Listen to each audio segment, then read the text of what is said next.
প্রতিহিংসা, প্রতিশোধ নয়, পারস্পরিক ভালোবাসা ও ভ্রাতৃত্বের মাধ্যমে আমরা সকলে মিলে বাংলাদেশকে উন্নত ও গণতান্ত্রিক রাষ্ট্রে পরিণত করি। প্রায় 6.5 বছর পর তিনি কোনো রাজনৈতিক কর্মসূচিতে বক্তব্য দিলেন।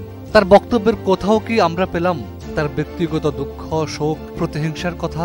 অথচ ভাবুন তো, গত 15 বছর তার উপর দিয়ে কি চলেছিল? কত জুলুম, কত মিথ্যাচার, কত নির্যাতন, কত অপমান তাকে সয়ে যেতে হয়েছিল। অথচ তার বক্তব্যে তার কোনো লেশমাত্র আমরা খুঁজে পেলাম না। বরং তিনি ব্যক্তিগত দুঃখ, তাপ, গ্লানিকে উপেক্ষা করে কি শান্ত ধীরস্থির ভাবে শুধু দেশের মানুষের কল্যাণের কথাই তুলে ধরলেন নিজের বক্তৃতায়।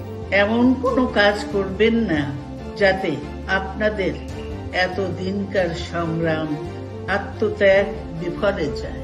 এখানে একজন খালেদা জিয়া সবার চেয়ে আলাদা, সবার চেয়ে ব্যতিক্রম, সবার চেয়ে অনন্য।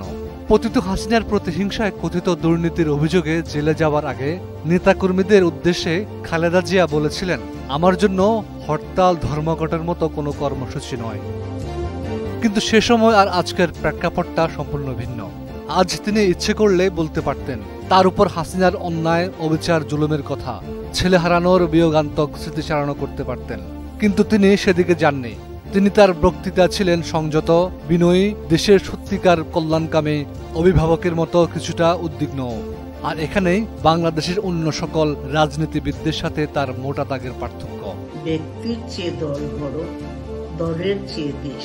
দেশের মানুষের কথা চিন্তা করে বেগম জিয়া আবারও রাখলেন এক অনন্য নজির। যুক্তরাজ্যের লন্ডন থেকে সাবেক প্রধানমন্ত্রী ও বিএনপি চেয়ারপারসন বেগম খালেদা জিয়া আগামী 5 মে বাংলাদেশ এয়ারলাইন্সের একটি সাধারণ ফ্লাইটে দেশে ফেরার কথা রয়েছে। জানা গেছে তার সুবিধার্থে বিমান কর্তৃপক্ষ সিলেটের পরিবর্তে তাকে বহনকারী বিমানটি আগে ঢাকায় নামানোর প্রস্তাব করলে তিনি তা নাকচ করে দেন। ফ্লাইটের অন্য যাত্রীদের কষ্টের কথা বিবেচনা করে বিএনপি চেয়ারপারসনের এমন সিদ্ধান্তে লেখক, সমালোচক ও online activist Sadiqur Rahman Khan Facebook পোস্টে লিখেছেন, বাংলাদেশের সবকিছুতে পরিবর্তন হয়েছে, খালি এই মানুষটার যাদের কোনো পরিবর্তন নাই।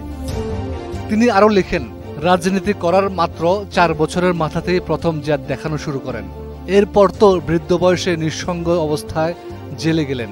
সাদিকুর রহমান খান আরও লিখেন, একটা মানুষ শারীরিকভাবে অসুস্থ অবস্থাতেও মানুষের কথায় চিন্তা করছে, নিজের কথা না। এমন রাজনীতিবিদের চেয়ে বড় ব্লেসিং একটা জাতির জন্য আর কিছু হতে পারে? হাফিজুল্লাহ, 21 টেলিভিশন।